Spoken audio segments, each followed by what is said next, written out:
সকল প্রশংসা মহান আল্লাহ তাআলার জন্য, যিনি অত্যন্ত মেহেরবান। মহান আল্লাহ তাআলার নবীদের মধ্যে একজন বিশেষ নবী ছিলেন সুলাইমান আলাইহিস সালাম। তিনি শুধুমাত্র মানুষকেই নয়, বরং পৃথিবীর অন্যান্য প্রাণীকেও নিয়ন্ত্রণ করতে পারতেন। তার অসাধারণ ক্ষমতা এবং প্রজ্ঞা তাকে অনন্য করে তুলেছিল। তিনি নবী দাউদ আলাইহিস সালামের পুত্র ছিলেন এবং তিনি তার পিতার নিকট থেকে জ্ঞান ও নেতৃত্বের গুণাবলী অর্জন করেছিলেন। মহান আল্লাহ তাআলা তাকে বিশেষ ক্ষমতা দান করেছিলেন, যেমন পাখির ভাষা বোঝা, জিন ও বাতাসকে নিয়ন্ত্রণ করা ইত্যাদি।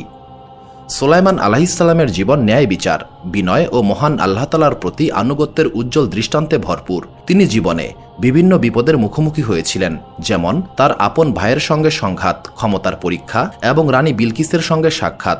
রানী বিলকিস শেষ পর্যন্ত মহান আল্লাহ তাআলার তাওহীদের বাণী গ্রহণ করেছিলেন।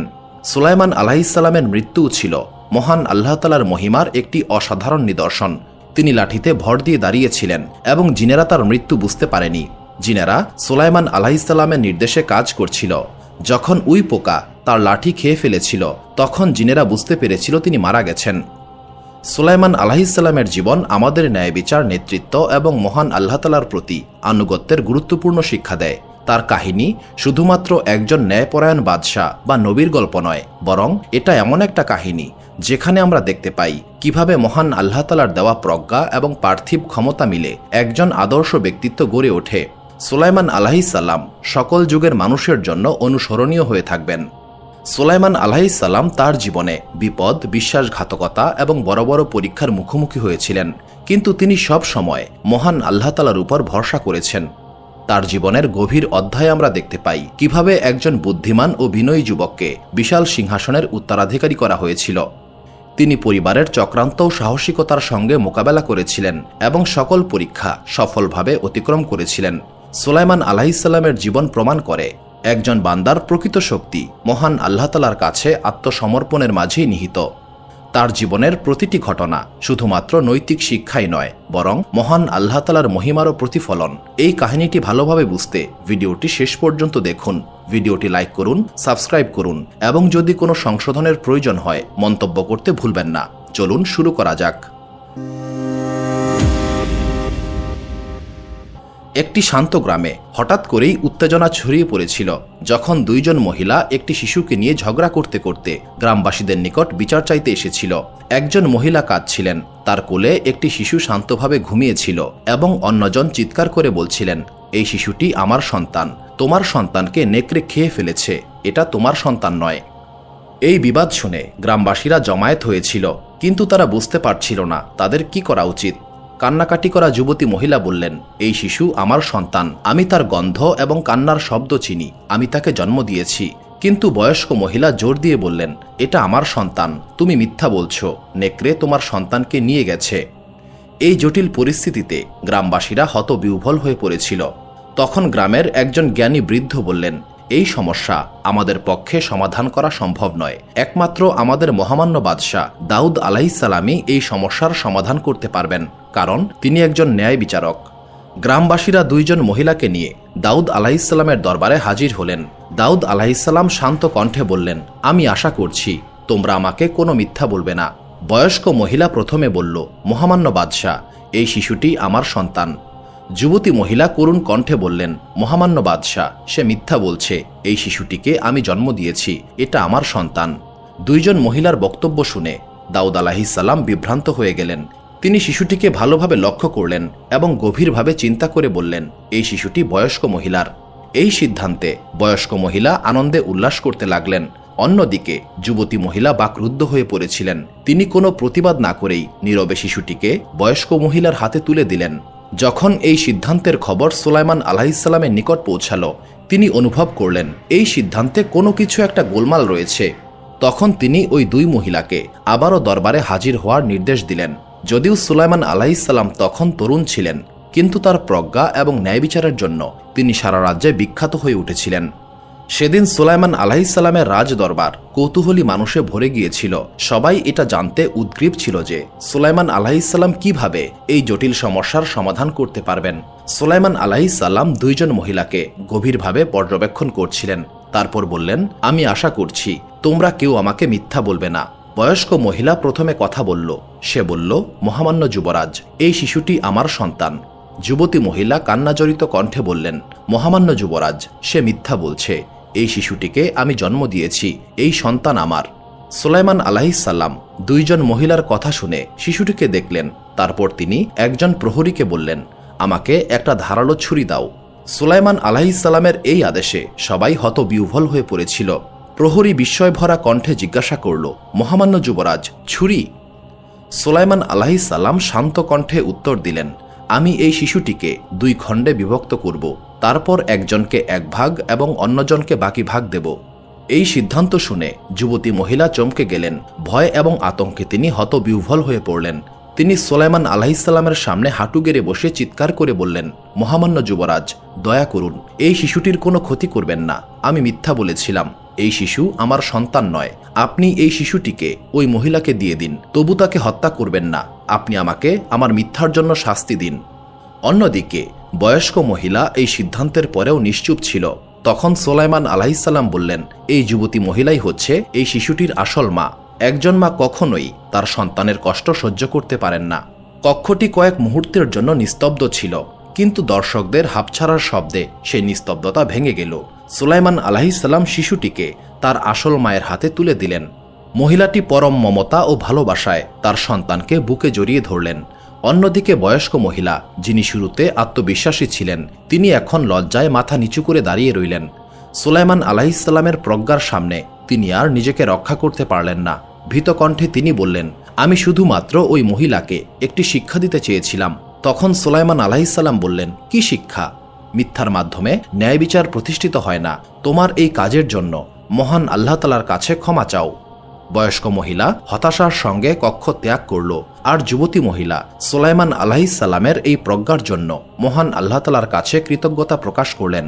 তিনি কান্নাজড়িত কণ্ঠে বললেন, হে মহামান্য যুবরাজ, মহান আল্লাহ তাআলা আপনাকে ন্যায় বিচার প্রতিষ্ঠার জন্য বরকত দিন। আপনি আমাকে একটি বড় অবিচার থেকে রক্ষা করেছেন। এই ঘটনা সুলাইমান আলাইহিসসালামের অসাধারণ প্রজ্ঞার প্রমাণ। প্রজ্ঞা শুধুমাত্র যুক্তি বা তর্কের বিষয় নয়, এটা অনুভূতি এবং আন্তরিকতাকেও বোঝায়। একটি গ্রামে একজন আঙ্গুর চাষি সকালে ঘুম থেকে জাগ্রত হলেন। তিনি তার বাগানের পরিপক্ক আঙ্গুর সংগ্রহ করার পরিকল্পনা করেছিলেন, যেগুলো তিনি বছরের পর বছর যত্ন সহকারে চাষ করেছেন। কিন্তু বাগানে পৌঁছে তিনি দেখলেন আঙ্গুরের পাতা মাটিতে ছড়িয়ে রয়েছে, গাছের ডালগুলি ভাঙা এবং গাছে কোনো ফল নেই। কৃষক স্তম্ভিত হয়ে দাঁড়িয়ে রইলেন। তারপর রাগে চিৎকার করে বললেন, কে আমার এই সর্বনাশ করেছে? অল্প সময়ের মধ্যেই তার প্রতিবেশী উপস্থিত হলেন। তারপর বললেন, হে আমার ভাই, আমি ভয় করছি আমার ছাগলগুলির কারণেই তোমার বাগানের এই ক্ষতি হয়েছে। গত রাতে আমার ছাগলগুলি পালিয়েছিল এবং আমি জানতাম না তারা তোমার বাগানে ঢুকে এমনটা করেছে।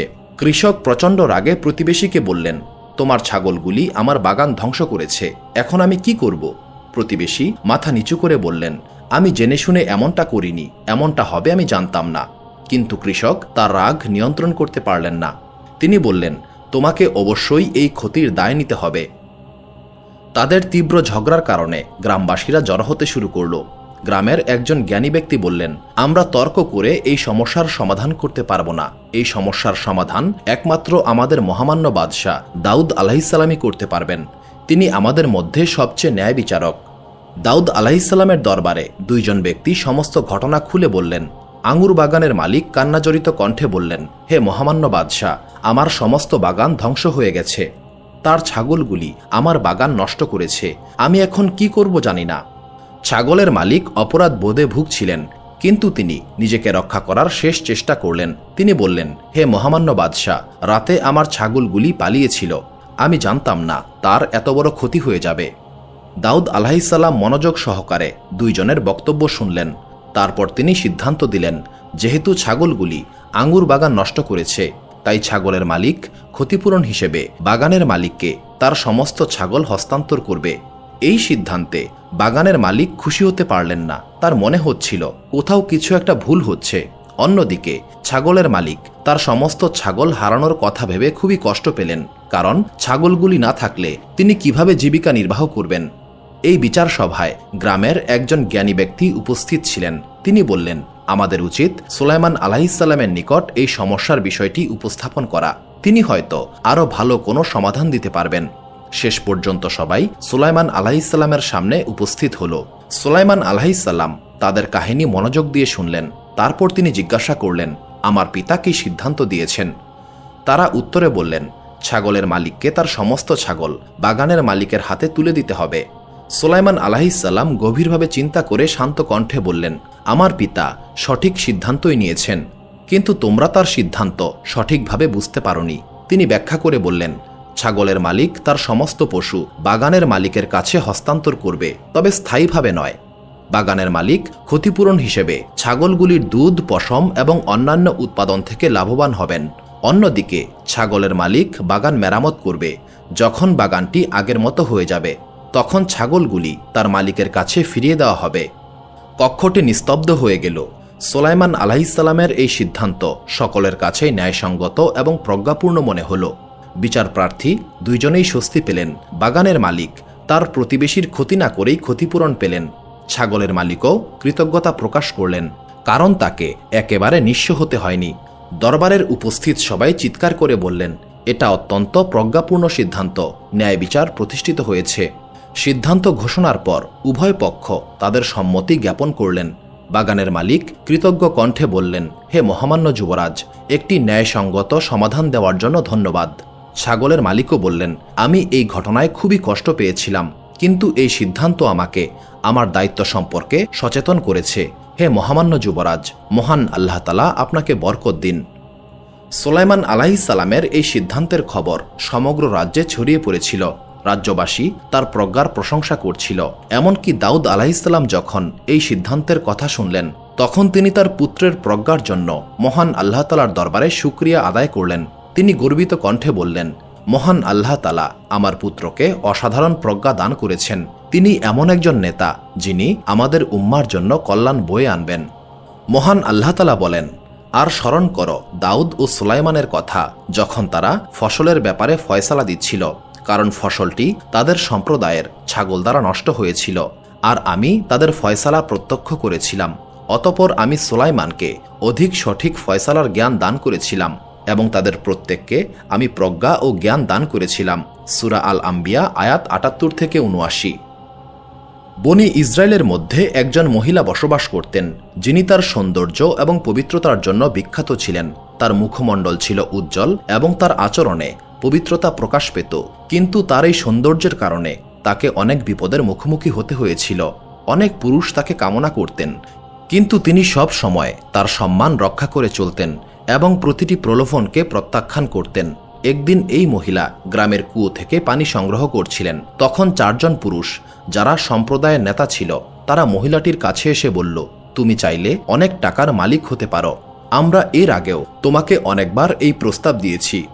মহিলাটি রাগান্বিত কণ্ঠে উত্তর দিলেন, মহান আল্লাহ তাআলা আমাকে অগণিত নিয়ামত দান করেছেন।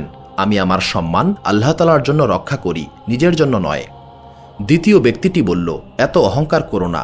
আমি চাই তুমি আমাদের চাহিদা পূরণ করো। যদি তুমি আমাদের প্রত্যাখ্যান করো, তবে আমরা তোমার জীবনকে দুঃখময় করে তুলব। মহিলাটি দৃঢ় কণ্ঠে বললেন, আমার সম্মান নষ্ট হওয়ার চেয়ে ধ্বংস হওয়াকে আমি বেশি পছন্দ করি। 4 জন পুরুষ কিছুটা অবাক হয়েছিল। তারা এমন কঠোর প্রত্যাখ্যান আশা করেনি। তাদের মধ্যে একজন হুমকির সুরে বলল, তবে অপেক্ষা করো, অচিরেই নিজের ধ্বংস দেখতে পাবে। সেই রাতে 4 জন পুরুষ গোপনে আলোচনা করে পরিকল্পনা করল কিভাবে তারা মহিলাকে ধ্বংস করবে। তাদের মধ্যে একজন বলল, আমরা তাকে এমন একটি জঘন্য কাজের জন্য অভিযুক্ত করব, যাতে তার সম্মান একেবারে ধ্বংস হয়ে যায়। এমন অভিযোগ করব যা সে কোনোভাবেই প্রমাণ করতে পারবে না। পরের দিন দাউদ আলাইহিসসালামের দরবারে তারা উপস্থিত হয়ে বলল, হে মহামান্য বাদশাহ, অমুক মহিলা কুকুরের সঙ্গে অশ্লীল কাজে লিপ্ত হয়েছে। সে আপনার রাজ্যকে অপবিত্র করেছে। এই অভিযোগ শুনে দাউদ আলাইহিসসালাম এই অপরাধের শাস্তি নিয়ে চিন্তা করতে লাগলেন। প্রচলিত আইন অনুসারে যদি অভিযোগ সত্য প্রমাণিত হয়, তবে এর শাস্তি হবে পাথর মেরে হত্যা করা। দাউদ আলাইহিসসালামের দরবারে মহিলাকে হাজির করা হলো। তিনি গভীর কষ্ট নিয়ে উপস্থিত হয়েছিলেন এবং তিনি জানতেন এটা তার জন্য একটি বড় পরীক্ষা। তিনি দৃঢ় কণ্ঠে বললেন, হে মহামান্য বাদশাহ, আমি আল্লাহ তাআলার নামে শপথ করে বলছি, এই অভিযোগ সম্পূর্ণ মিথ্যা। আমি এমন জঘন্য কাজের সঙ্গে জড়িত নই। কিন্তু 4 জন পুরুষ মহিলার বিরুদ্ধে ক্রমাগতভাবে সাক্ষী দিচ্ছিল। তখন দাউদ আলাইহিসসালাম তার একজন কর্মচারীকে ডেকে বললেন, এই মামলা আমি আমার পুত্র সুলাইমানের কাছে অর্পণ করতে চাই, তাকে সংবাদ পাঠাও। দাউদ আলাইহিসসালামের ডাকে সুলাইমান আলাইহিসসালাম উপস্থিত হলেন। দাউদ আলাইহিসসালামের সুলাইমান আলাইহিসসালামের প্রজ্ঞার উপর অটল বিশ্বাস ছিল। তিনি জানতেন সুলাইমান আলাইহিসসালামের বয়স কম হলেও তার অসাধারণ বুদ্ধিমত্তা রয়েছে। সুলাইমান আলাইহিসসালাম নীরবে সাক্ষীদের বয়ান শুনলেন। এরপর তিনি একজন সাক্ষীকে গোপন কক্ষে নিয়ে গেলেন এবং প্রশ্ন করলেন, তুমি যে কুকুরটিকে ওই মহিলার সঙ্গে দেখেছ তার রং কি ছিল? প্রথম সাক্ষী আত্মবিশ্বাসের সঙ্গে বলল, মহামান্য যুবরাজ, কালো রঙের ছিল। সুলাইমান আলাইহিসসালাম প্রথম সাক্ষীকে বিদায় করে দ্বিতীয় সাক্ষীকে ডাকলেন এবং একই প্রশ্ন করলেন। দ্বিতীয় সাক্ষী বলল, মহামান্য যুবরাজ, লাল রঙের ছিল। তৃতীয় সাক্ষীকে জিজ্ঞাসা করা হলে সে বলল, ধূসর রঙের ছিল। চতুর্থ সাক্ষীকে জিজ্ঞাসা করা হলে সে বলল, সাদা রঙের ছিল। এরপর সুলাইমান আলাইহিসসালাম বিচার কক্ষে এসে বললেন, তোমাদের সাক্ষ্য মিলছে না, তোমরা মিথ্যা বলছ। ভয়ে চারজনের মুখ ফ্যাকাশে হয়ে গেল। তারা আশা করেনি তাদের মিথ্যা এত দ্রুত প্রকাশিত হয়ে যাবে। সুলাইমান আলাইহিসসালাম বললেন, তোমরা এই পবিত্র মহিলার নামে জঘন্য অপবাদ দিয়েছ। এখন প্রচলিত আইন অনুসারে এই মিথ্যার জন্য তোমাদের মৃত্যুদণ্ড দেওয়া হলো। বিচারের রায় শুনে মহিলাটি আর অশ্রু ধরে রাখতে পারলেন না, তবে তার অশ্রুতে কৃতজ্ঞতার চিহ্ন ছিল। তিনি সুলাইমান আলাইহিসসালামকে বললেন, হে মহামান্য যুবরাজ, মহান আল্লাহ তাআলা আপনার প্রজ্ঞা ও ন্যায় বিচারের জন্য আপনাকে বরকত দিন। চারজন পুরুষকে তাদের মিথ্যা অপবাদের জন্য শাস্তি দেওয়া হলো। নবী সুলাইমান আলাইহিসসালামের প্রজ্ঞার খবর সমগ্র বনি ইসরায়েলে ছড়িয়ে পড়েছিল।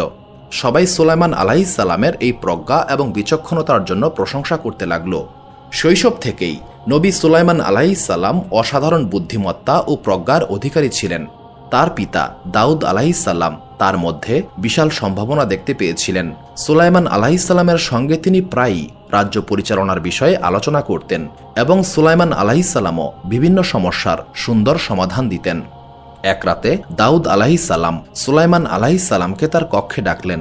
জেরুজালেমের রাতের বাতাস শীতল ছিল এবং চাঁদের আলো কক্ষে নরম আভা ছড়িয়ে দিচ্ছিল। দাউদ আলাইহিসসালাম বললেন, সুলাইমান, আমার নিকটে আসো। সুলাইমান আলাইহিসসালাম পিতার আদেশ মেনে তার পাশে বসলেন। দাউদ আলাইহিসসালাম বললেন, মহান আল্লাহ তাআলা তোমাকে অসাধারণ জ্ঞান, বুদ্ধিমত্তা ও প্রজ্ঞা দান করেছেন। আমার পরে তুমি বনি ইসরায়েলের নেতা হিসেবে স্থলাভিষিক্ত হবে। দাউদ আলাইহিসসালামের এই কথায় সুলাইমান আলাইহিসসালাম বিস্মিত হলেন। তিনি বললেন, মহামান্য পিতা, আমার ভাই আবু শালম আমার চেয়েও বড়, শক্তিশালী এবং অভিজ্ঞতায় পরিপূর্ণ। দাউদ আলাইহিসসালাম বললেন, রাজত্ব শারীরিক শক্তির বিষয় নয়, বরং প্রজ্ঞা ও ন্যায় বিচারের বিষয়। মহান আল্লাহ তাআলা তোমাকে এই গুণাবলী দান করেছেন। সুলাইমান আলাইহিসসালাম নীরব রইলেন। তিনি নিজেকে সিংহাসনের যোগ্য মনে করতেন না, কিন্তু পিতার আদেশ অমান্য করার মতো শক্তি তার ছিল না। তিনি বললেন, এটা যদি মহান আল্লাহ তাআলার ইচ্ছা হয় তবে আমি দায়িত্ব গ্রহণ করতে প্রস্তুত রয়েছি, কিন্তু আমি ভয় পাচ্ছি আমার ভাই আবু শালম এই সিদ্ধান্তে খুশি হবে না। দাউদ আলাইহিসসালাম বললেন, আমি জানি আবু শালম এই সিদ্ধান্ত মানতে চাইবে না, কিন্তু তোমাকে সমস্ত বিপদের জন্য প্রস্তুত থাকতে হবে, কারণ এটা মহান আল্লাহ তাআলার পরীক্ষা। অন্যদিকে আবু শালম যখন জানতে পারল সুলাইমান আলাইহিসসালাম পরবর্তী বাদশাহ হবেন, তখন সে প্রচণ্ড রাগে ফেটে পড়ল। সে চিৎকার করে বলল, আমি আমার পিতার জ্যৈষ্ঠ পুত্র, সিংহাসনের আসল দাবিদার আমি। এরপর আবু শালম সিংহাসন দখল করার পরিকল্পনা করতে লাগল। সে বনি ইসরায়েলের জনগণের নিকটে গেল এবং তাদের অভাব অভিযোগ শুনল এবং মিষ্টি মিষ্টি প্রতিশ্রুতি দিতে শুরু করল।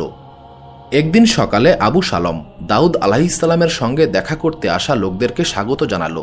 সে একজন বৃদ্ধ কৃষকের সঙ্গে কথা বলল, যিনি তার জমির সমস্যার সমাধানের জন্য এসেছিলেন।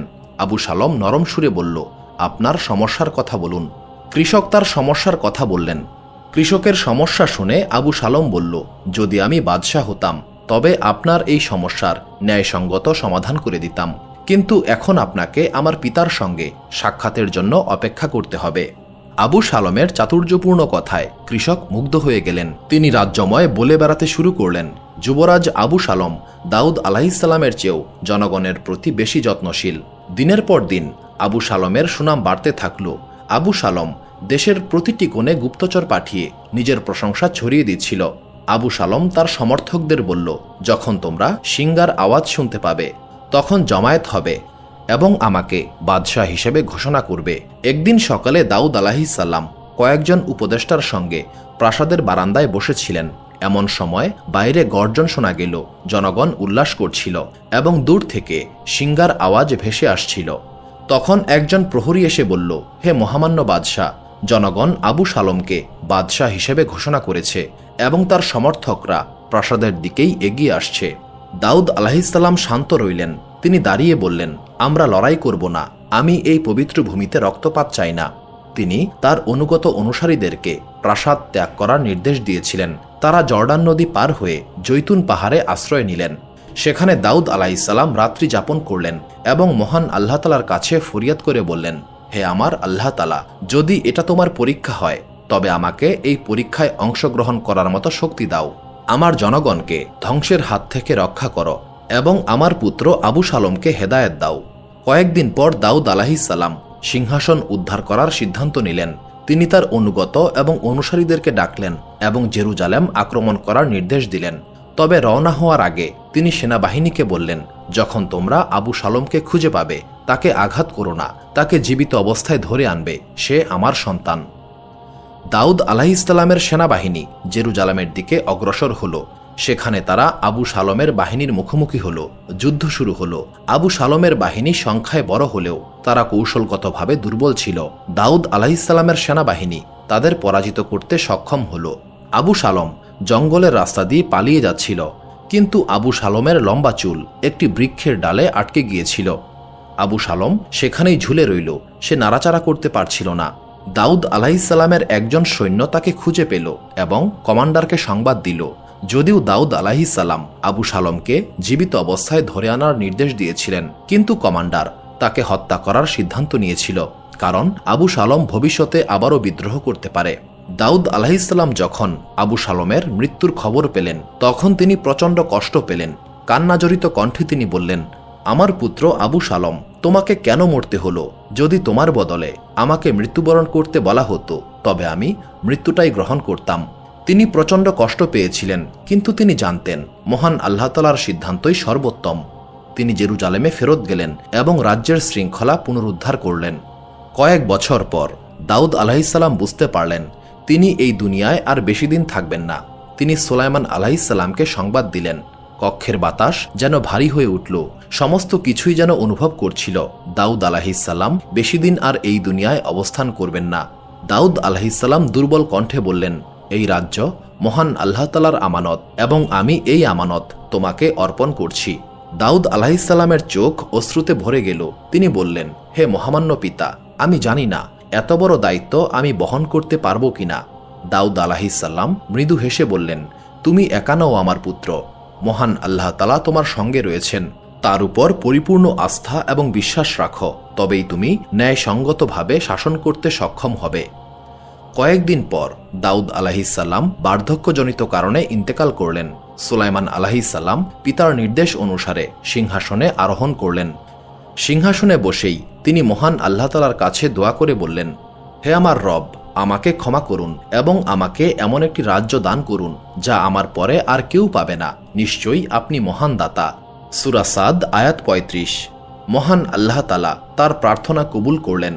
সুলাইমান আলাইহিসসালাম ন্যায় বিচার এবং প্রজ্ঞার সঙ্গে তার রাজ্য শাসন করছিলেন এবং তার উপর অর্পিত আমানত রক্ষা করলেন। তিনি জিন, মানুষ এবং পশুদের দ্বারা সম্মানিত হলেন এবং তার পিতার উত্তরাধিকারকে মহিমান্বিত করলেন। এক রাতে সুলাইমান আলাইহিসসালাম তার প্রাসাদের আঙ্গিনায় বসেছিলেন। রাতের শীতল বাতাস তার সঙ্গী ছিল। গভীর একাগ্রতায় তিনি আকাশের দিকে তাকিয়েছিলেন। তার হৃদয় মহান আল্লাহ তাআলার দেয়া নেয়ামতের জন্য কৃতজ্ঞতায় ভরে উঠছিল। তার পাশেই দাঁড়িয়েছিলেন তার বিশ্বস্ত বন্ধু ফুলান, যিনি সুলাইমান আলাইহিসসালামকে নবুয়তের দায়িত্ব পালনে সহযোগিতা করতেন। ফুলান সুলাইমান আলাইহিসসালামের মুখে গভীর চিন্তার ছাপ লক্ষ্য করে বললেন, হে মহামান্য বাদশাহ, আপনি কি কোনো বিপদের আশঙ্কা করছেন? সুলাইমান আলাইহিসসালাম বললেন, হে ফুলান, আমাদের রব মহান আল্লাহ তাআলা কতই না মহান। এই আসমান, আসমানের তারা, বাতাস, এমনকি দুনিয়ার প্রতিটি বালুকণা সবই তার ক্ষমতার অধীন। ফুলান জিজ্ঞাসা করলেন, আপনি কি কোনো কারণে চিন্তিত? সুলাইমান আলাইহিসসালাম কিছুক্ষণ চুপ করে থেকে বললেন, মহান আল্লাহ তাআলা আমাকে এই সুবিশাল রাজত্ব দান করেছেন। এই রাজ্য, এই রাজ্যের মানুষ, আমার কাছে আত্মসমর্পণকারী সমস্ত সৃষ্টি সবই মহান আল্লাহ তাআলার পরীক্ষা। আমি ভয় পাচ্ছি, যদি কোনোদিন আমি এই আমানতের খেয়ানত করে ফেলি তবে আমার কি হবে? ফুলান বললেন, মহামান্য বাদশাহ, মহান আল্লাহ তাআলা আপনাকে প্রজ্ঞা, ন্যায় বিচার এবং নেতৃত্বের ক্ষমতা দিয়েছেন, তিনি মহাজ্ঞানী। সুলাইমান আলাইহিসসালাম বললেন, আমি মহান আল্লাহ তাআলার কাছে এমন কিছু চাইব যা আগে কেউ কখনো চায়নি। সুলাইমান আলাইহিসসালামের এই কথায় ফুলান বিস্মিত হলেন। সুলাইমান আলাইহিসসালাম বললেন, আমি মহান আল্লাহ তাআলার কাছে এমন একটি রাজ্য চাইব যার কোনো তুলনা হয় না, এমন একটি রাজ্য যা আমার পরে আর কেউ পাবে না। কিন্তু আমি এই রাজ্য গর্বের জন্য চাই না, বরং যাতে আমি ন্যায় বিচার প্রতিষ্ঠা করতে পারি এবং মানুষকে মহান আল্লাহ তাআলার মহিমা দেখাতে পারি। ফুলান সুলাইমান আলাইহিসসালামের প্রতিটি শব্দ গভীরভাবে উপলব্ধি করে বললেন, মহামান্য বাদশাহ, আমি জানি আপনার হৃদয় সৎ। আপনার চাওয়া যদি ন্যায় বিচার ও সত্যের জন্য হয় তবে মহান আল্লাহ তাআলা নিশ্চয়ই আপনার আবেদন মঞ্জুর করবেন। এরপর সুলাইমান আলাইহিসসালাম মহান আল্লাহ তাআলার দরবারে ফরিয়াদ করে বললেন, হে আমার রব, আমাকে ক্ষমা করুন, আমাকে এমন একটি রাজ্য দিন যা আমার পরে আর কেউ পাবে না, নিশ্চয়ই আপনি মহান দাতা। সূরা সাদ আয়াত ৩৫। সেই রাতে সুলাইমান আলাইহিসসালাম বিশ্রাম নেওয়ার জন্য তার কক্ষে চলে গেলেন। হঠাৎ একটি শীতল বাতাস তার কক্ষের জানালা দিয়ে প্রবেশ করল, সঙ্গে এলো একটি প্রশান্তিদায়ক সুগন্ধ। সুলাইমান আলাইহিসসালাম বিছানা থেকে উঠে জানালার কাছে গেলেন এবং বাইরে তাকালেন। আকাশ থেকে একটি উজ্জ্বল আলো মাটিতে নেমে এলো এবং সেই আলোতে সমগ্র প্রাসাদ আলোকিত হয়ে গেল। সুলাইমান আলাইহিসসালাম স্তম্ভিত হয়ে এই অসাধারণ দৃশ্য দেখছিলেন। তিনি ফুলানকে ডেকে বললেন, দেখো, মহান আল্লাহ তাআলার অপার মহিমা। ফুলান অবাক হয়ে বললেন, মহামান্য বাদশাহ, মহান আল্লাহ তাআলা কি আপনার প্রার্থনা কবুল করেছেন? সুলাইমান আলাইহিসসালাম বললেন, এই সমস্ত কিছুই মহান আল্লাহ তাআলার অপার মহিমা, আমাকে এই আমানত রক্ষা করতে হবে। পবিত্র কোরআনের সূরা সাদ আয়াত ৩১ থেকে ৪০ বর্ণিত হয়েছে, মহান আল্লাহ তাআলা সুলাইমান আলাইহিসসালামকে সর্বোত্তম ঘোড়া দান করেছিলেন, যার সংখ্যা ছিল ২০,০০০-এর বেশি। এই ঘোড়াগুলি শুধুমাত্র সুলাইমান আলাইহিসসালামের রাজ্যের শক্তির প্রতীকী ছিল না, বরং এগুলি মহান আল্লাহ তাআলার পথে দাওয়াত এবং জিহাদের জন্য ব্যবহার করা হতো। এই ঘোড়াগুলির সৌন্দর্য এবং গতি যে কাউকে মুগ্ধ করত। এক সকালে সুলাইমান আলাইহিসসালাম তার প্রিয় ঘোড়াগুলির সঙ্গে সময় কাটাচ্ছিলেন। সুলাইমান আলাইহিসসালাম একটি কালো ঘোড়ার কাছে গেলেন। ঘোড়াটির কেশর চকচক করছিল। তিনি স্নেহের সঙ্গে ঘোড়াটির গায়ে হাত বুলিয়ে দিলেন। তারপর বললেন, মহান আল্লাহ তাআলা তোমাকে অপরূপ সৌন্দর্য এবং শক্তি দিয়ে সৃষ্টি করেছেন, তুমি মানবজাতির জন্য একটি উপহার। সুলাইমান আলাইহিসসালামের একজন বিশ্বস্ত প্রহরী বলল, মহামান্য বাদশাহ, এই ঘোড়াগুলি আমাদের রাজ্যের গর্ব, এর মাধ্যমে আমরা অনেক দূরের পথ অতিক্রম করতে পারি এবং মহান আল্লাহ তাআলার পথে জিহাদ করতে পারি। সুলাইমান আলাইহিসসালাম বললেন, মহান আল্লাহ তাআলা আমাকে এই ঘোড়াগুলি আমানত হিসেবে দান করেছে। সত্যি এগুলো মহান আল্লাহ তাআলার দেওয়া সরঞ্জাম যা আমাদের সাহায্য করে, তবে মনে রাখবে এগুলো সবই আমানত। মহান আল্লাহ তাআলার প্রতি আমাদের ভালোবাসার চেয়ে আর বড় কিছু নেই। সেদিন সুলাইমান আলাইহিসসালাম ঘোড়াগুলির শারীরিক অবস্থা পরীক্ষা করার সিদ্ধান্ত নিলেন। তিনি নিশ্চিত হতে চাইলেন যে ঘোড়াগুলি সুস্থ কিনা। হাজার হাজার ঘোড়ার দীর্ঘ সারি সময়কে দ্রুত কাটিয়ে দিল। সুলাইমান আলাইহিসসালাম ঘোড়াগুলির সৌন্দর্য এবং শক্তিতে এতটাই মুগ্ধ ছিলেন যে তিনি বুঝতেই পারলেন না আসরের নামাজের সময় কখন অতিবাহিত হয়ে গেছে। যখন সূর্য দিগন্তে অস্ত যেতে শুরু করল, তখন সুলাইমান আলাইহিসসালামের হৃদয় আতঙ্কে কেঁপে উঠল। তিনি বুঝতে পারলেন তিনি মহান আল্লাহ তাআলার ইবাদত করতে গাফিলতি করেছেন। সুলাইমান আলাইহিসসালাম প্রচণ্ড অনুতাপের সঙ্গে বললেন, আমি কিভাবে দুনিয়ার মোহে এতটা মগ্ন হলাম যে নিজেই নিজের উপর জুলুম করে ফেললাম। তার বিশ্বস্ত প্রহরী বলল, মহামান্য বাদশাহ, আপনি এটা ইচ্ছাকৃতভাবে করেননি, এটা অনিচ্ছাকৃত ভুল ছিল। তখন সুলাইমান আলাইহিসসালাম বললেন, আমি মহান আল্লাহ তাআলার দরবারে অপরাধী হিসেবে সাব্যস্ত হয়েছি, আমাকে মহান আল্লাহ তাআলার কাছে ক্ষমা চাইতে হবে। সেই রাতে সুলাইমান আলাইহিসসালাম সিজদায় কান্নাকাটি করলেন। তার অশ্রুতে সিজদার মাটি ভিজে গিয়েছিল। আন্তরিক কণ্ঠে তিনি মহান আল্লাহ তাআলার কাছে ক্ষমা প্রার্থনা করলেন। সুলাইমান আলাইহিসসালাম বললেন, হে আমার রব, আমার অপরাধ ক্ষমা করুন। মহান আল্লাহ তাআলা সুলাইমান আলাইহিসসালামের দোয়া কবুল করলেন এবং ওহির মাধ্যমে সুলাইমান আলাইহিসসালামকে মহান আল্লাহ তাআলার কাছে আত্মসমর্পণ এবং আনুগত্যের নিদর্শন হিসেবে তার সমস্ত ঘোড়া জবাই করার নির্দেশ দিয়েছিলেন। পরের দিন সুলাইমান আলাইহিসসালাম তার বিশ্বস্ত প্রহরীকে বললেন, মহান আল্লাহ তাআলার আদেশে আমাকে এই সমস্ত ঘোড়া জবাই করতে হবে। বিশ্বস্ত প্রহরী হতবাক হয়ে গেল। সে উদ্বেগের সুরে বলল, মহামান্য বাদশাহ, এই ঘোড়াগুলি মহান আল্লাহ তালার নেয়ামত। সুলাইমান আলাইহিসসালাম বললেন, মহান আল্লাহ তালার আদেশই সবচেয়ে বড়। আমি চাই না দুনিয়ার কোনো মোহ আমাকে আমার দায়িত্ব থেকে বিরত রাখুক। সুলাইমান আলাইহিসসালাম সমস্ত ঘোড়া জবাই করেছিলেন। তিনি মহান আল্লাহ তালার আনুগত্যের জন্য এই বড় ত্যাগ স্বীকার করেছিলেন। সুলাইমান আলাইহিসসালামের বিশ্বস্ত প্রহরীরা অশ্রু ধরে রাখতে পারল না। তারা জানত যে নবী সুলাইমান আলাইহিসসালাম তার ঘোড়াগুলিকে কতটা ভালোবাসতেন, কিন্তু তারা এটাও বুঝতে পেরেছিল যে মহান আল্লাহ তালার সন্তুষ্টি সবচেয়ে বড়। সুলাইমান আলাইহিসসালামের এই আনুগত্যে মহান আল্লাহ তালা সন্তুষ্ট হলেন। তিনি সুলাইমান আলাইহিসসালামকে আরও বড় পুরস্কার দান করলেন। তিনি বাতাসকে সুলাইমান আলাইহিসসালামের অধীনস্থ করে দিলেন। এখন সুলাইমান আলাইহিসসালামের আদেশে বাতাস তাকে যে কোনো স্থানে নিয়ে যেতে পারত। মহান আল্লাহ তালার এই নিয়ামত লাভের পর সুলাইমান আলাইহিসসালাম বললেন, সকল প্রশংসা মহান আল্লাহ তালার জন্য, যিনি আমাকে সীমাহীন নিয়ামত দান করেছেন। যদি আমরা মহান আল্লাহ তালার জন্য কোনো কিছু ত্যাগ করি, তবে তিনি এর চেয়েও ভালো নিয়ামত দিয়ে তা প্রতিস্থাপন করেন। এই দুনিয়া সুন্দর জিনিস দ্বারা পরিপূর্ণ, কিন্তু আমাদের সর্বদা মনে রাখতে হবে যে এগুলো সবই মহান আল্লাহ তালার আমানত, যে আমানত মহান আল্লাহ তালা যে কোনো সময় ফিরিয়ে নিতে পারেন। নবী করিম সাল্লাল্লাহু আলাইহিস সাল্লাম বলেছেন, নিশ্চয়ই তুমি মহান আল্লাহ তালার ভয়ে কোনো কিছু ত্যাগ করলে মহান আল্লাহ তালা তার চাইতে ভালো কিছু দেবেন। একদিন সুলাইমান আলাইহিসসালাম তার সেনাবাহিনী নিয়ে তায়েফের উদ্দেশ্যে যাত্রা করেছিলেন। সুলাইমান আলাইহিসসালামের নেতৃত্বে সেনাবাহিনী শক্তি ও শৃঙ্খলার প্রতীক হয়ে উঠেছিল। এই পৃথিবীতে নবী সুলাইমান আলাইহিসসালামের মতো সেনাবাহিনী আর কারো ছিল না। তার সেনাবাহিনীতে ছিল শক্তিশালী মানুষ, জিন এবং পক্ষীকুল। সুলাইমান আলাইহিসসালাম সেনাবাহিনীকে নেতৃত্ব দিচ্ছিলেন এবং সকলের দিকে সতর্ক দৃষ্টি রাখছিলেন। তিনি এমন একজন বাদশাহ ছিলেন যে শুধুমাত্র আদেশ দিয়ে নয়, বরং ভালোবাসা ও প্রজ্ঞা দিয়ে নেতৃত্ব দিতেন। যাত্রাপথে তারা এমন একটি স্থানে পৌঁছালেন যেখানে হাজার হাজার এমনকি লক্ষ লক্ষ পিঁপড়া বসবাস করত। এই পিঁপড়াদের একজন সর্দার ছিল, যার নাম ছিল জিরসান। জিরসান পিঁপড়া সমাজের সম্মানিত নেতা ছিল। তার প্রজ্ঞাময় নেতৃত্বের কারণে পিঁপড়ারা শান্তি ও শৃঙ্খলার সঙ্গে বসবাস করত। যখন জিরসান সুলাইমান আলাইহিসসালামের বিশাল সেনাবাহিনীকে দেখল, সে তার সম্প্রদায়ের জন্য বড় বিপদ অনুভব করল। জিরসান ভয় পেলেও সাহসী ছিল। সে একটি ছোট্ট পাথরে আরোহণ করে চিৎকার করে বলল, হে পিঁপড়ার দল, তোমরা তোমাদের ঘরে প্রবেশ করো, যাতে সুলাইমান আলাইহিসসালাম এবং তার সেনাবাহিনী অজান্তে তোমাদের পদদলিত না করে। সূরা আল নামল আয়াত 18।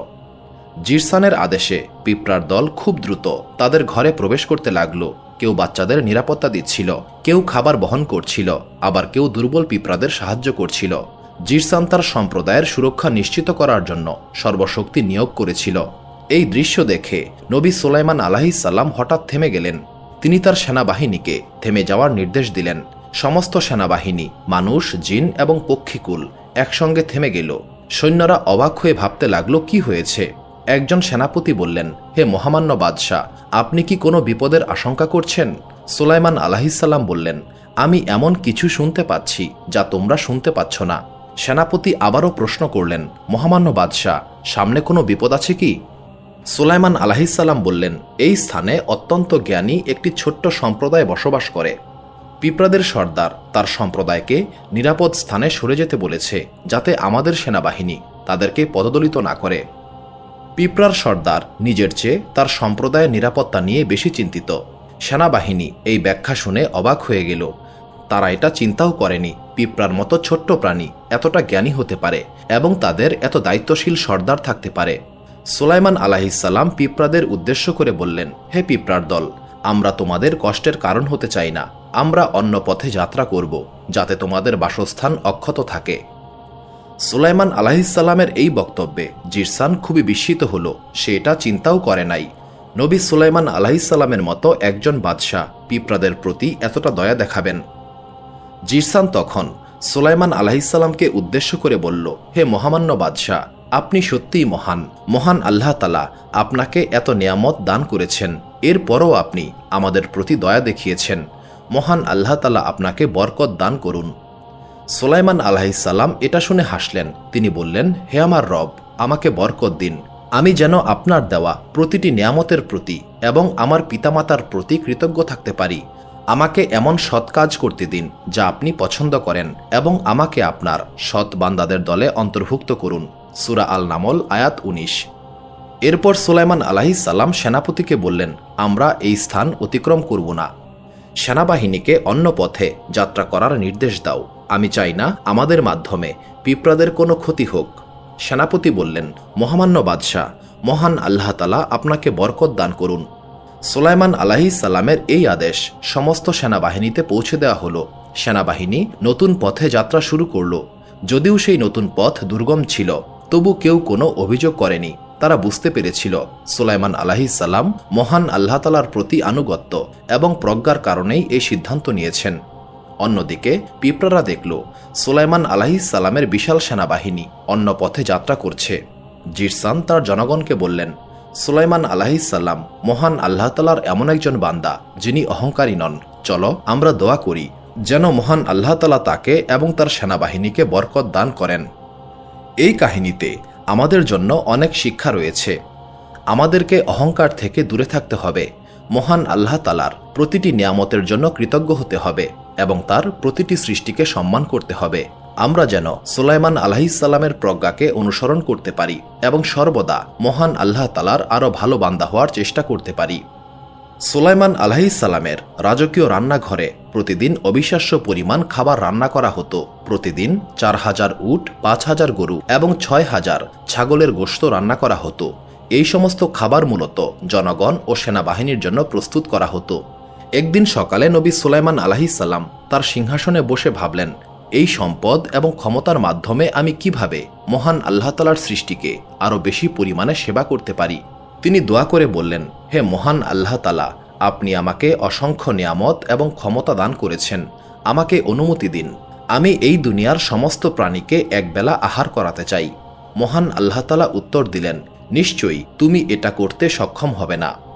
সুলাইমান আলাইহিস সালাম পূর্ণ আত্মবিশ্বাসে বললেন, হে মহান আল্লাহ তাআলা, আমাকে অনুমতি দিন, আমি আপনার ক্ষমতাকে সকলের সামনে উপস্থাপন করতে চাই। মহান আল্লাহ তাআলা সুলাইমান আলাইহিস সালামের এই প্রার্থনা মঞ্জুর করে বললেন, হে সুলাইমান, আমি তোমাকে অনুমতি দিলাম। সুলাইমান আলাইহিস সালাম তার সমস্ত সেনাবাহিনীকে বিশাল ভোজের আয়োজন করতে বললেন। তিনি মানুষ, জিন এবং পক্ষীকুলের সর্দারদের ডেকে বললেন, দুনিয়ার পূর্ব থেকে পশ্চিম প্রান্তে যাও এবং সমস্ত প্রাণীকুলকে আমার পক্ষ থেকে নিমন্ত্রণ জানাও। পাখিরা পাহাড়, উপত্যকা এবং মরুভূমিতে সংবাদ পৌঁছে দিল। জিনেরা সমুদ্রে প্রবেশ করে সামুদ্রিক প্রাণীদেরকে আমন্ত্রণ করল। অন্যদিকে মানুষের দল শহর ও গ্রামে নিমন্ত্রণ পৌঁছে দিল। কয়েকদিনের মধ্যে সুলাইমান আলাইহিস সালামের এই আয়োজনের খবর সমগ্র দুনিয়াতে ছড়িয়ে পড়ল। সুলাইমান আলাইহিস সালাম তার বাবুর্চিদের অকল্পনীয় পরিমাণ খাবার প্রস্তুত করতে নির্দেশ দিলেন। বিশাল বড় বড় পাত্রে রান্নার আয়োজন করা হলো। রান্নাঘরটি ১ মাসের পথের সমান দীর্ঘ ছিল। খাবার সারিবদ্ধভাবে সাজানো হয়েছিল, যা দিগন্ত পর্যন্ত বিস্তৃত ছিল। নির্ধারিত দিনে দুনিয়ার বিভিন্ন প্রান্ত থেকে প্রাণীকুল আসতে শুরু করল। আয়োজনের স্থান হাতি এবং গন্ডারের মতো বড় বড় প্রাণীদের পদচারণায় কেঁপে উঠল। আকাশ পাখিদের দ্বারা পরিপূর্ণ হয়ে গেল। সমুদ্রের তিমি এবং অন্যান্য সামুদ্রিক প্রাণীরা সমুদ্রের তীরে জমায়েত হতে শুরু করল। মহান আল্লাহ তাআলা সুলাইমান আলাইহিস সালামকে জিজ্ঞাসা করলেন, হে সুলাইমান, প্রথমে কোন প্রাণীকে আহার করাতে চাও?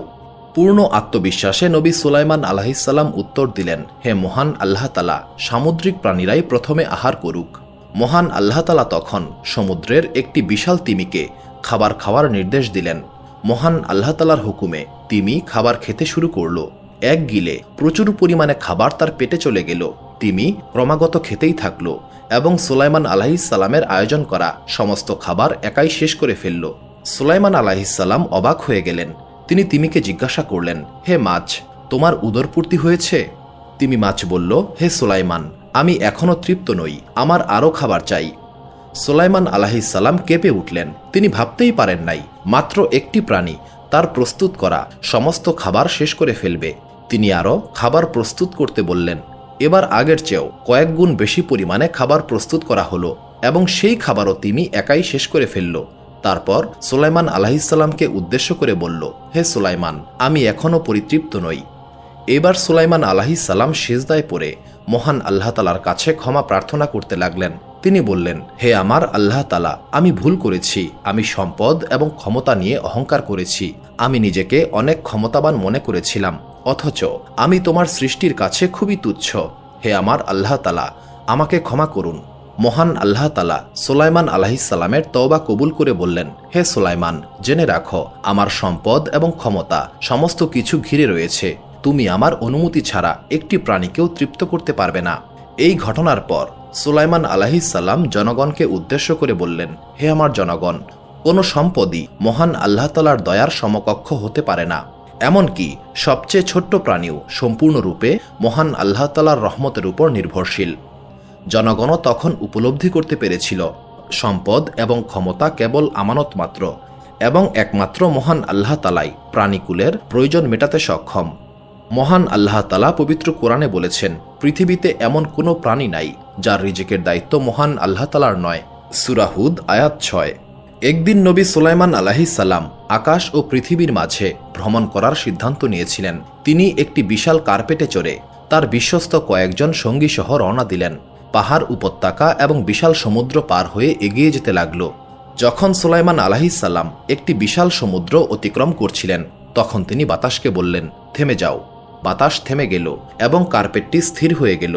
তখন নবী সুলাইমান আলাইহিসসালাম জিন ইফরিতকে ডেকে বললেন, আমি জানতে চাই এই সমুদ্রের তলদেশে কি রয়েছে। তুমি কি সমুদ্রের তলদেশ পর্যন্ত ডুব দিতে পারবে? জিন ইফরিত বলল, হে মহামান্য বাদশাহ, আমি আপনার আদেশ পালন করতে প্রস্তুত রয়েছি। নবী সুলাইমান আলাইহিসসালামকে সঙ্গে নিয়ে ইফরিত সমুদ্রের গভীরে ডুব দিল। গভীর সমুদ্রের জল ধীরে ধীরে অন্ধকার হয়ে উঠছিল, কিন্তু নবী সুলাইমান আলাইহিসসালামের উপস্থিতির কারণে চারপাশ আলোকিত হয়ে গেল। যখন তারা সমুদ্রের তলদেশে পৌঁছে গেলেন, নবী সুলাইমান আলাইহিসসালাম এমন একটি বস্তু দেখলেন যা সাদা ঝলমলে আলো ছড়াচ্ছিল। সেখানে একটি বিশাল মণি দিয়ে তৈরি গম্বুজ ছিল, যা সমুদ্রের তলদেশের মাঝখানে দাঁড়িয়েছিল। গম্বুজটিতে কোনো ফাটল বা ছিদ্র ছিল না। ইফরিত ওই গম্বুজের নিকটে গিয়ে বলল, হে মহামান্য বাদশাহ, এটা আমি আগে কখনো দেখিনি। গম্বুজের সৌন্দর্য সুলাইমান আলাইহিসসালামকে মুগ্ধ করেছিল। তিনি বললেন, এর ভেতরে কি আছে আমি জানতে চাই। এরপর সুলাইমান আলাইহিসসালাম মহান আল্লাহ তাআলার দরবারে ফরিয়াদ করে বললেন, হে আমার রব, এই গম্বুজের রহস্য উন্মোচন করুন এবং আমাকে আপনার মহিমা দেখান। মহান আল্লাহ তাআলা সুলাইমান আলাইহিসসালামের প্রার্থনা কবুল করলেন। মণি দিয়ে তৈরি সেই গম্বুজটি ধীরে ধীরে খুলে গেল এবং এর ভেতরের অংশ উন্মোচিত হল। সেখানে একজন যুবক সেজদারত অবস্থায় ছিলেন। তার মুখমণ্ডল থেকে অসাধারণ শান্তি বিকিরিত হচ্ছিল। গম্বুজের ভেতরের পরিবেশ ছিল সম্পূর্ণ শান্তিপূর্ণ। সুলাইমান আলাইহিসসালাম শ্রদ্ধার সঙ্গে সেই যুবকের নিকটে গেলেন। যুবকটি সেজদা শেষ করার পর সুলাইমান আলাইহিসসালাম তাকে সালাম দিলেন। যুবকটি সালামের উত্তর দিয়ে বলল, হে আল্লাহর নবী, আপনি বরকতপ্রাপ্ত হন। সুলাইমান আলাইহিসসালাম বললেন, আপনি কি জিন, মানুষ নাকি ফেরেশতা? যুবকটি বললেন, হে মহামান্য বাদশাহ, আমি একজন সাধারণ মানুষ। এই উত্তর শুনে সুলাইমান আলাইহিসসালাম প্রচণ্ড আশ্চর্য হলেন। তিনি বললেন, একজন মানুষ কিভাবে সমুদ্রের তলদেশে এই মণির গম্বুজে থাকতে পারে? মহান আল্লাহ তাআলা কেন তোমাকে এতটা সম্মানিত করেছেন? যুবকটি বলল, আমার মায়ের সেবা করার কারণে মহান আল্লাহ তাআলা আমাকে এতটা বরকত দান করেছেন। আমার মা একজন দুর্বল বৃদ্ধা ছিলেন। আমি তাকে পিঠে বহন করতাম। আমার মা সর্বদা আমার জন্য দোয়া করতেন। তিনি বলতেন, হে আমার আল্লাহ তাআলা, আমার সন্তানকে বরকত দান করুন এবং তাকে এমন স্থানে রাখুন যেটা না আকাশে না দুনিয়াতে। মহান আল্লাহ তাআলা আমার মায়ের দোয়া কবুল করেছিলেন। আমি জানি না আমি পৃথিবীতে নাকি আকাশে, কিন্তু মহান আল্লাহ তাআলা আমাকে এখানে রেখেছেন। সুলাইমান আলাইহিসসালাম যুবকের কথা শুনে বিস্মিত হয়ে গেলেন। তিনি মহান আল্লাহ তাআলার মহিমা দেখে আরও অবাক হলেন। তিনি যুবককে জিজ্ঞাসা করলেন, হে যুবক, এই স্থানে মহান আল্লাহ তাআলা কিভাবে তোমাকে রিজিক দান করেন? যখনই আমি ক্ষুধার্ত হই, তখন মহান আল্লাহ তাআলার রহমতে একটি খেজুর গাছের জন্ম হয় এবং প্রচুর খেজুর উৎপন্ন হয়। যখন আমি তৃষ্ণার্ত হই, তখন মহান আল্লাহ তাআলা এমন পানি প্রবাহিত করেন যা দুধের চেয়ে সাদা, মধুর চেয়ে মিষ্টি এবং বরফের চেয়ে ঠান্ডা। আমি সেই খেজুর এবং পানি দিয়ে আমার ক্ষুধা ও তৃষ্ণা মেটাই। সুলাইমান আলাইহিসসালাম বললেন, সুবহানাল্লাহ, আমার আল্লাহ তাআলা কতই না মহান। এরপর তিনি যুবককে জিজ্ঞাসা করলেন, তুমি কিভাবে দিন ও রাতের পার্থক্য করতে পারো? যুবকটি বলল, দিনের বেলায় গম্বুজটি উজ্জ্বল সাদা আলো ছড়ায় এবং সূর্য অস্ত গেলে গম্বুজটি অন্ধকার হয়ে যায়। এরপর যুবক বলল, হে মহামান্য বাদশাহ, আমাকে আমার রবের ইবাদত করার জন্য গম্বুজে ফিরে যাওয়ার অনুমতি দিন। নবী সুলাইমান আলাইহিসসালাম মহান আল্লাহ তাআলার কাছে ওই যুবকের জন্য দোয়া করলেন। যুবকটিও মহান আল্লাহ তাআলার কাছে প্রার্থনা করলেন যেন গম্বুজটি বন্ধ হয়ে যায়। মুহূর্তের মধ্যেই গম্বুজটি আবারও বন্ধ হয়ে গেল এবং সুন্দর সাদা আলো ছড়াতে লাগল। নবী সুলাইমান আলাইহিসসালাম কিছুক্ষণ গম্বুজটিকে দেখলেন। তারপর তিনি মহান আল্লাহ তাআলার উদ্দেশ্যে সেজদায় পড়ে গেলেন এবং মহান আল্লাহ তাআলার এই অপার মহিমা দেখার সুযোগ পাওয়ার জন্য কৃতজ্ঞতা প্রকাশ করলেন। এই ঘটনার পর সুলাইমান আলাইহিসসালাম মহান আল্লাহ তাআলার প্রতি কৃতজ্ঞতা প্রকাশের জন্য একটি বড় কাজে হাত দেওয়ার সিদ্ধান্ত নিলেন।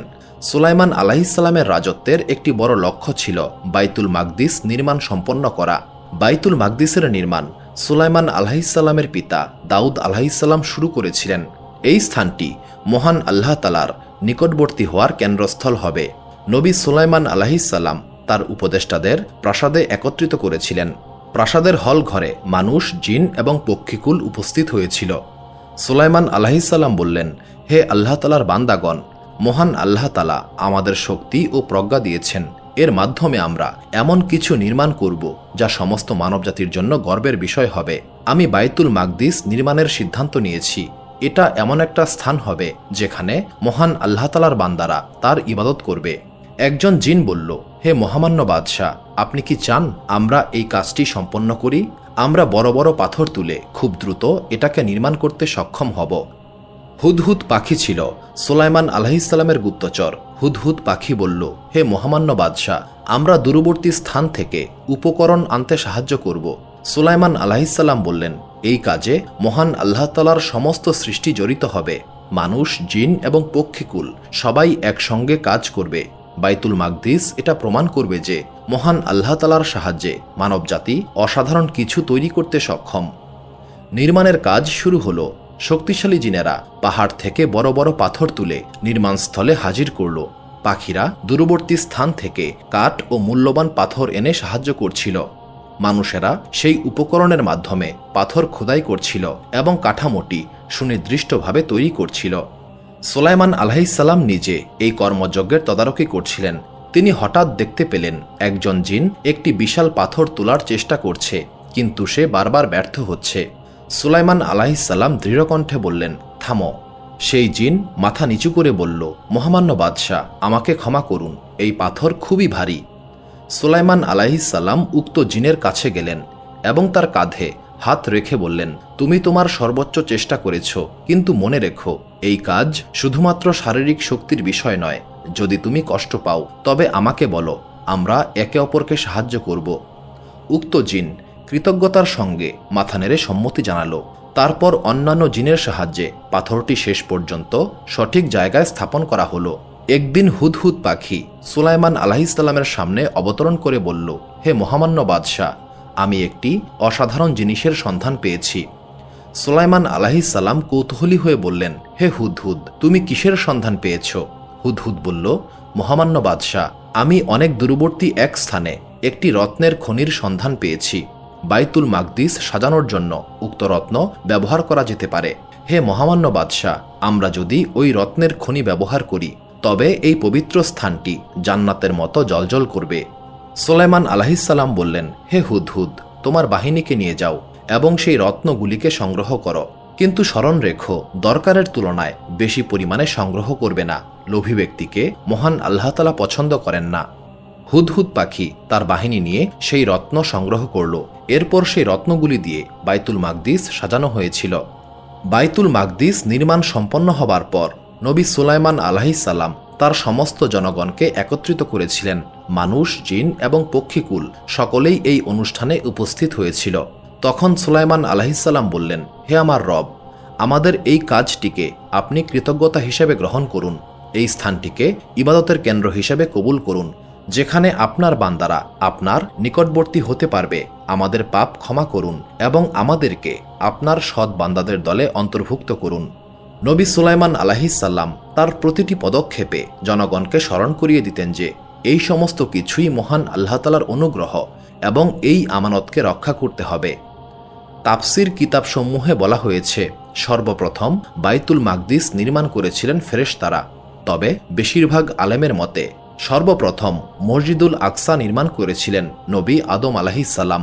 তবে আদম আলাইহিসসালামের নির্মাণ করা বাইতুল মাকদিস কেমন ছিল, কেমন আকৃতির ছিল, কিভাবে নির্মাণ করা হয়েছিল, এই ব্যাপারে বিস্তারিত কোনো তথ্য পাওয়া যায় না। এরপর ইব্রাহিম আলাইহিসসালাম বাইতুল মাকদিস সংস্কার করেছিলেন।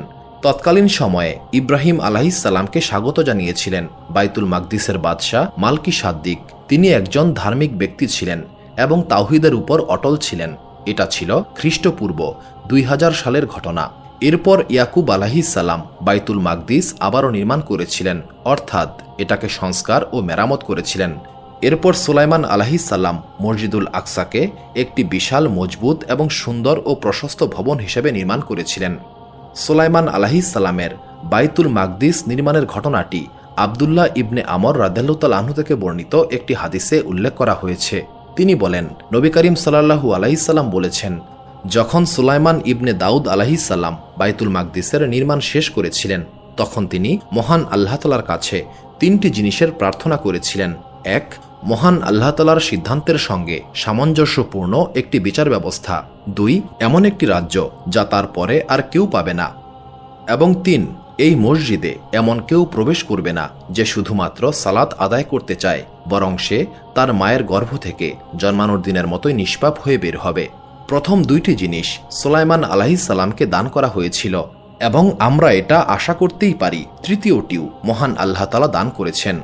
সুলাইমান আলাইহিসসালাম বাইতুল মাকদিস নির্মাণ করেছিলেন খ্রিস্টপূর্ব 950 সালে। সুলাইমান আলাইহিসসালামের নির্মিত এই কাঠামোটি প্রায় 370 বছর পর্যন্ত টিকে ছিল, কিন্তু শেষ পর্যন্ত ব্যাবিলনের সেনাবাহিনীর আক্রমণে সেটা ধ্বংস হয়ে যায়।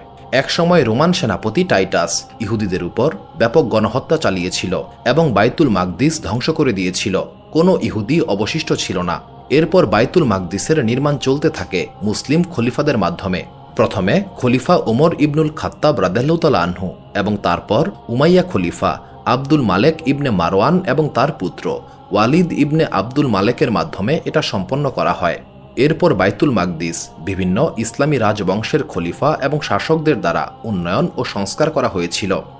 একদিন সকালে নবী সুলাইমান আলাইহিসসালাম তার সেনাবাহিনীকে তদারকি করছিলেন। মানুষ, জিন এবং পক্ষীকুল সুশৃঙ্খল অবস্থায় দাঁড়িয়েছিল, কিন্তু সুলাইমান আলাইহিসসালাম লক্ষ্য করে দেখলেন হুদহুদ পাখি সেখানে উপস্থিত নাই। তিনি বললেন, হুদহুদ কোথায়? পক্ষীকুলের সর্দার চুপ করেছিল। সুলাইমান আলাইহিসসালাম আবারও বললেন, হুদহুদ কোথায়? এবার একটি ছোট্ট পাখি বলল, মহামান্য বাদশাহ, আমরা জানি না, সম্ভবত সে দূরে কোথাও অবস্থান করছে।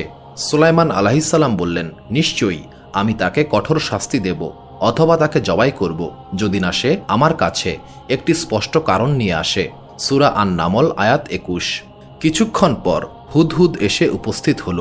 সে সুলাইমান আলাইহিসসালামকে উদ্দেশ্য করে বলল, মহামান্য বাদশাহ, আমি সাবা দেশ থেকে গুরুত্বপূর্ণ একটি সংবাদ নিয়ে উপস্থিত হয়েছি। নবী সুলাইমান আলাইহিসসালাম গম্ভীরভাবে বললেন, বিস্তারিত বলো। হুদহুদ বলল, সাবার জনগণকে একজন রানী শাসন করেন। মহান আল্লাহ তাআলা তাদেরকে অগণিত নেয়ামত দান করেছেন এবং রানী বিলকিসের একটি বিশাল সিংহাসন রয়েছে, কিন্তু সাবার রানী এবং তার সম্প্রদায় সূর্যকে উপাসনা করে। সুলাইমান আলাইহিসসালাম বললেন, আমি পরীক্ষা করে দেখব তুমি যা বলছো তা কি সত্য নাকি মিথ্যা। সূরা আন-নামল আয়াত 27। তারপর সুলাইমান আলাইহিসসালাম একটি বার্তা লিখলেন এবং সেই বার্তা হুদহুদকে দিলেন। তিনি বললেন, এই বার্তাটি তাদের কাছে নিয়ে যাও এবং দেখো তারা কি বলে। সূরা আন-নামল আয়াত 28। হুদহুদ পাখি সেই বার্তা নিয়ে রানী বিলকিসের কাছে গিয়েছিল। রানী বিলকিস তার চকচকে সিংহাসনে বসেছিলেন, তার মন্ত্রীরা তার চারপাশে দাঁড়িয়েছিল। হঠাৎ একটি পাখি রানী বিলকিসের সামনে বার্তাটি ফেলে দিল। রানী বিলকিস বার্তাটি দেখলেন, পরম করুণাময় ও দয়ালু আল্লাহ তাআলার নামে, আমার বিরুদ্ধে অহংকার করো না এবং আমার কাছে আত্মসমর্পণকারী হিসেবে এসো। সূরা আন-নামল আয়াত 30 থেকে 31। রানী বিলকিসের মুখ গম্ভীর হয়ে গেল। তিনি মন্ত্রীদেরকে বললেন, হে মন্ত্রী সকল, আমার কাছে একটি সম্মানিত বার্তা এসেছে, এটা সুলাইমান পাঠিয়েছেন। সূরা আন-নামল আয়াত 29। মন্ত্রীরা বলল, আমরা শক্তিশালী, আপনি যদি যুদ্ধ চান তবে আমরা লড়াই করতে প্রস্তুত রয়েছি, তবে সিদ্ধান্ত আপনার কাছে। সূরা আন-নামল আয়াত 33। বিলকিস চিন্তায় পড়ে গেলেন। তিনি জানতেন যে সুলাইমান আলাইহিসসালাম কোনো সাধারণ বাদশাহ নন। কিছুক্ষণ চিন্তা করার পর তিনি বললেন, আমি সুলাইমান আলাইহিসসালামের কাছে কিছু উপহার পাঠাবো, আমরা দেখব তিনি কিভাবে সাড়া দেন। সূরা আন-নামল আয়াত 35। রানী বিলকিসের বার্তাবাহকরা সুলাইমান আলাইহিসসালামের প্রাসাদে পৌঁছালো। তারা সঙ্গে নিয়ে এসেছিল মূল্যবান সব উপহার, সোনা, মণিমুক্তা এবং রেশমি কাপড়। তারা ভেবেছিল এই সম্পদ সুলাইমান আলাইহিসসালামকে মুগ্ধ করবে। কিন্তু যখন উপহারগুলি পেশ করা হলো, সুলাইমান আলাইহিসসালাম বললেন, তোমরা কি আমাকে ধন সম্পদ দিয়ে সাহায্য করতে চাও? মহান আল্লাহ তাআলা আমাকে যা দিয়েছেন তা তোমাদের এই সম্পদের চাইতে অনেক ভালো। তোমাদের রবের কাছে ফিরে যাও এবং বলো, যদি তারা আত্মসমর্পণকারী হিসেবে না আসে, আমি তাদের বিরুদ্ধে এমন একটি সেনাবাহিনী পাঠাবো যা তারা প্রতিহত করতে পারবে না। সূরা আন-নামল আয়াত 36 এবং 37। বার্তাবাহকরা সাবায় ফিরে গিয়েছিল এবং রানী বিলকিসকে সমস্ত কিছু খুলে বলল। একজন দূত বলল, হে রানী, আমরা যা ভেবেছিলাম সুলাইমানের রাজ্য তার চেয়ে অনেক বড়। তার কাছে আত্মসমর্পণ করা ছাড়া আমাদের অন্য কোনো উপায় নেই। রানী বিলকিস এবার সরাসরি সুলাইমান আলাইহিসসালামের সঙ্গে সাক্ষাৎ করার সিদ্ধান্ত নিয়েছিলেন। তিনি একটি বিশাল বাহিনী প্রস্তুত করলেন এবং সুলাইমান আলাইহিসসালামের রাজ্যের উদ্দেশ্যে যাত্রা শুরু করলেন। রানী বিলকিসের আগমনের খবর শুনে সুলাইমান আলাইহিসসালাম তার মন্ত্রীদেরকে ডাকলেন। তিনি বললেন, বিলকিসের সিংহাসন এখানে কে উপস্থিত করতে পারবে, এবং সেটা বিলকিসের আগমনের পূর্বেই। সূরা আন-নামল আয়াত 38। শক্তিশালী জিন ইফরিত বলল, আমি সেই সিংহাসন আপনার চোখের পলক ফেলার আগেই আপনার সামনে উপস্থিত করব। এবং এক মুহূর্তের মধ্যেই বিলকিসের সিংহাসন সুলাইমান আলাইহিসসালামের সামনে উপস্থিত করা হলো। তখন সুলাইমান আলাইহিসসালাম বললেন, এটা আমার রবের পক্ষ থেকে অনুগ্রহ আমাকে পরীক্ষা করার জন্য যে আমি কৃতজ্ঞ নাকি অকৃতজ্ঞ। যে কৃতজ্ঞ হয় সে নিজের জন্যই কৃতজ্ঞ হয়। সূরা আন-নামল আয়াত 40। সুলাইমান আলাইহিসসালাম বললেন, এই সিংহাসনকে কিছুটা পরিবর্তন করে দাও যাতে রানী বিলকিসকে পরীক্ষা করা যায়। যখন বিলকিস তার সিংহাসনটি দেখলেন, তিনি বললেন, এটা তো আমারই সিংহাসন। এবং রানী বিলকিস সুলাইমান আলাইহিসসালামের মহিমা উপলব্ধি করতে পারলেন। তিনি বললেন, আমাদের আগে থেকেই জ্ঞান দেওয়া হয়েছে এবং আমরা আত্মসমর্পণকারী। সূরা আন-নামল আয়াত 42। এরপর রানী বিলকিসকে সুলাইমান আলাইহিসসালামের প্রাসাদে নিয়ে যাওয়া হলো। প্রাসাদটি অত্যন্ত জাঁকজমকপূর্ণ ছিল। প্রাসাদের মেঝে ছিল স্বচ্ছ কাচের তৈরি, এর নিচে পানি প্রবাহিত হচ্ছিল। রানী বিলকিস মেঝেটি দেখে ভেবেছিলেন এটা হয়তো পানি ভরা একটি জলাশয়।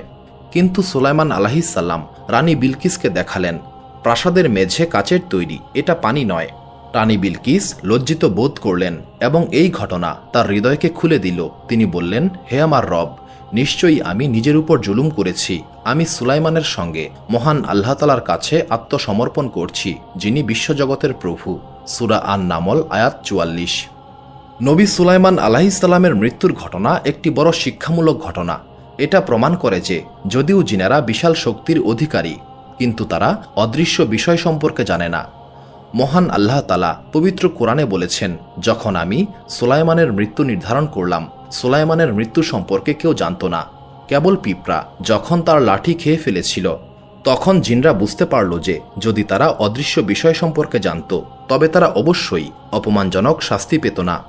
সূরা সাবা আয়াত 14। একদিন সুলাইমান আলাইহিসসালাম তার নামাজের কক্ষে প্রবেশ করলেন।